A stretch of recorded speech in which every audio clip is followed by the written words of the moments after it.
Friends, good morning, नमस्कार, बहुत बहुत स्वागत है आप सभी का स्टडी विद ज्ञान प्रकाश में। तो आज की तारीख है 18 नवंबर। और देखिए फ्रेंड्स, आप सभी लोग इंतज़ार कर रहे होंगे कि लेखपाल भर्ती का नोटिफिकेशन कब जारी होगा। तो इसके बारे में एक बड़ी अपडेट निकल कर आ रही है। और नवंबर का महीना तो बीतने ही जा रहा है। नवंबर के महीने में लेखपाल भर्ती से संबंधित कोई भी लेटेस्ट नोटिफिकेशन जारी होने की सूचना प्राप्त नहीं हो रही है, लेकिन ये नोटिफिकेशन दिसंबर के महीने में जारी हो सकता है। कुल मिला के लगभग 8,000 पदों पर लेखपाल की भर्ती होनी है। यूपी ट्रिपल एससी जब इस परीक्षा का आयोजन करेगा तो उसमें ट्रिपल सी को भी अनिवार्य किया जाएगा, इस बात की सूचना मिल रही है। और इस भर्ती के लिए जो नोटिफिकेशन है वो दिसंबर के महीने में जारी होगा। और दिसंबर के महीने में जब नोटिफिकेशन जारी होगा तो 1-2 महीने के बाद ही परीक्षा होगी। तो फ्रेंड्स, ये परीक्षा जनवरी या फरवरी महीने में आयोजित की जा सकती है। मोस्टली जो प्रोबेबिलिटी है वो फरवरी महीने की है।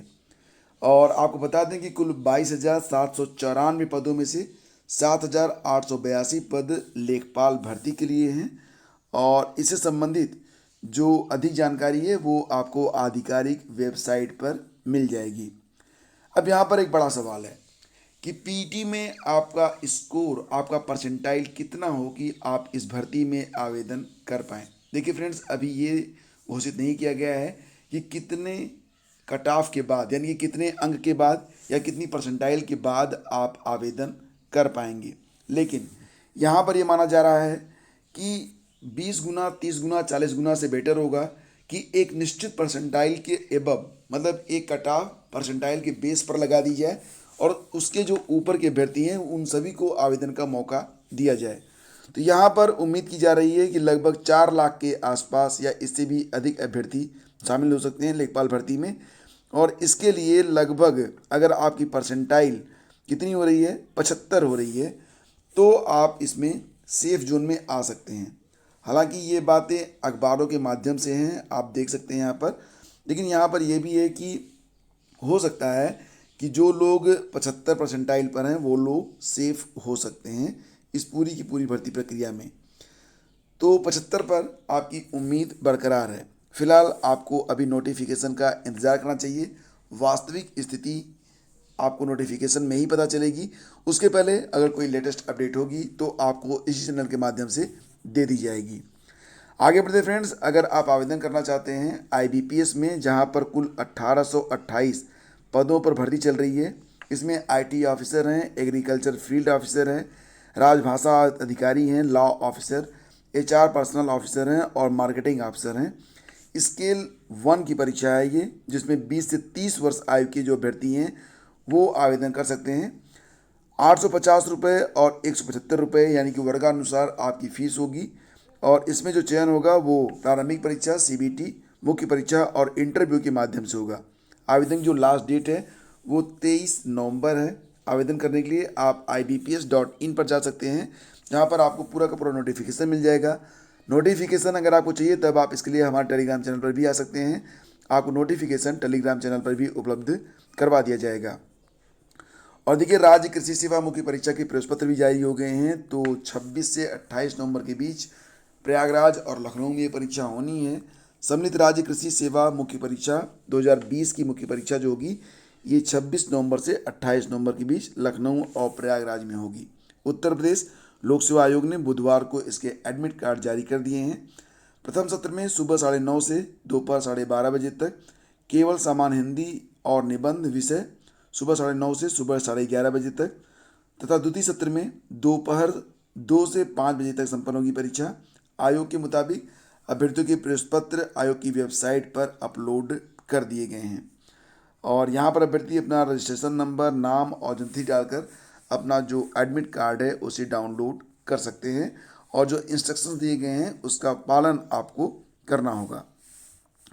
और देखिए फ्रेंड्स, इसी के साथ एक बड़ी खबर है। उत्तर प्रदेश लोक सेवा आयोग ने 2019 में भर्ती परीक्षाओं में काफ़ी बदलाव किया था। संघ लोक सेवा आयोग की तर्ज पर प्रमुख परीक्षाओं का पैटर्न बदला गया था। इसके मद्देनज़र पीसीएस परीक्षा से रक्षा अध्ययन यानी कि डिफेंस, समाज कार्य, उर्दू, फारसी, कृषि अभियांत्रिकी जैसे विषय बाहर कर दिए गए थे, जबकि इन्हीं से प्रतियोगियों को बेहतर अंक मिलते थे। यही कारण है कि प्रतियोगी पीसीएस परीक्षा से बाहर किए गए इन विषयों को पुनः शामिल करने की मांग कर रहे हैं और प्रतियोगी इंटरनेट मीडिया पर इसके लिए अभियान भी चला रहे हैं और मुख्यमंत्री को पत्र भी सौंपा गया है। तो फ्रेंड्स, यहाँ पर प्रतियोगियों का कहना है कि आयोग ने परीक्षा में प्रश्नों का स्तर कठिन कर दिया है। पेपर विज्ञान और अंग्रेजी माध्यम के अभ्यर्थियों को ध्यान में रखकर बनाया जाता है। स्केलिंग और मॉडरेशन व्यवस्था का नियमानुसार प्रयोग नहीं हो रहा है। पीसीएस की परीक्षा से अच्छे अंक दिलाने वाले विषयों को बाहर कर दिया गया। पीसीएस के अलावा यूपीपीएससी की दूसरी प्रतियोगी परीक्षाओं के अंक पत्र का यानी कि प्रश्न पत्र का जो स्तर है वो भी पहले की अपेक्षा बहुत ही कठिन है। ये आप खुद ही महसूस कर रहे होंगे कि 2018 के बाद जो पेपर का लेवल है वो बहुत ही डिफ़िकल्ट कर दिया गया है। एक ही प्रश्न में कई सारे प्रश्नों के उत्तर आपको देने पड़ते हैं।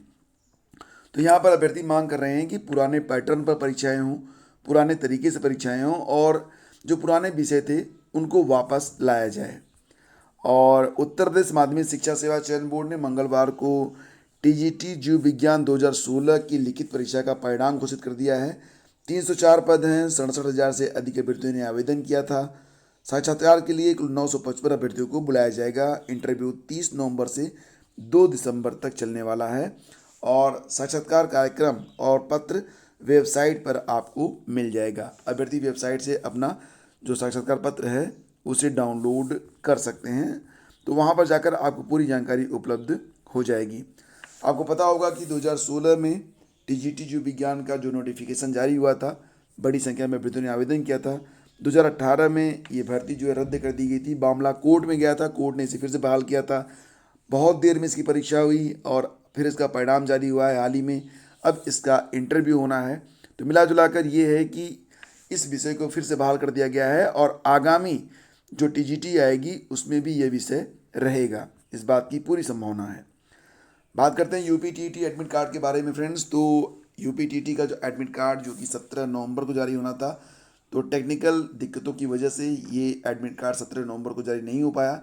अब ये 18 नवंबर को दोपहर के बाद जारी किया जाएगा और इसके लिए आपको वही वेबसाइट फॉलो करनी है updled.gov.in, तो जहाँ पर जाकर आप अपने एडमिट कार्ड को डाउनलोड कर पाएंगे।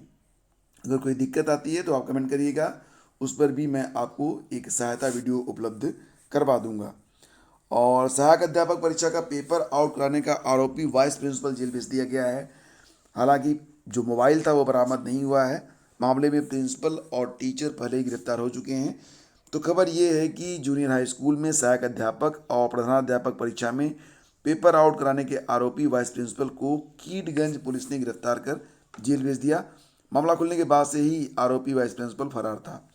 पूछताछ के दौरान वाइस प्रिंसिपल आकाश खरे ने बताया कि प्रधानाचार्य ने उसे बिना बताए धोखे से व्हाट्सएप पर पेपर सेंड किया था। पेपर मोबाइल था वो बरामद न करवाने पर वाइस प्रिंसिपल के खिलाफ एक और धारा बढ़ाकर जेल भेज दिया गया। जूनियर हाई स्कूल सहायक अध्यापक और प्रधानाध्यापक परीक्षा में गड़बड़ी पर एसटीएफ ने 17 अक्टूबर को doctor K. N.. Katju inter college के प्रधानाचार्य रामनयन द्विवेदी और सहायक अध्यापक अशोक तिवारी को गिरफ्तार किया था। दोनों ने कॉलेज के वाइस प्रिंसिपल आकाश खरे को व्हाट्सएप पे पेपर सेंड किया था। रामनयन की बेटी आकांक्षा ममपोड़गंज स्थित जो केंद्र था उस पर परीक्षा दे रही थी। पूरा मामला आपको पता ही है। फिलहाल अब इस पर गिरफ्तारियां चल रही हैं और पुलिस के मुताबिक आकाश ने स्वीकार किया कि उसने पेपर सॉल्वर को भेजा था, लेकिन उसे कुछ पता नहीं था। प्रधानाचार्य ने उससे बिना बताए पेपर उसके व्हाट्सएप पर भेजा, कहा कि आकांक्षा के साथ युवक को फॉरवर्ड कर दो। जब उसने डाउनलोड किया तब पता चला कि यह परीक्षा का पेपर है। पुलिस ने जब उससे वह मोबाइल मांगा तो आकाश ने कहा कि वह मोबाइल खो गया है।